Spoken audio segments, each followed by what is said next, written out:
People ask me all the time, Pamela, why are there men at a women's sexuality retreat? I thought women's sexuality retreats only had women who work on women.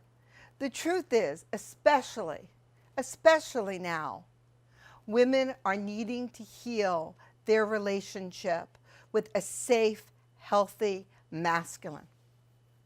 And that healing is happening at Back to the Body. We hold a very tight and very safe container.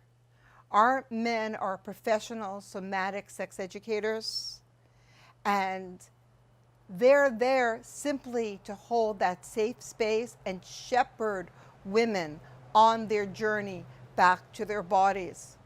For women who are concerned about working with men, you don't need to worry. We do have female practitioners too.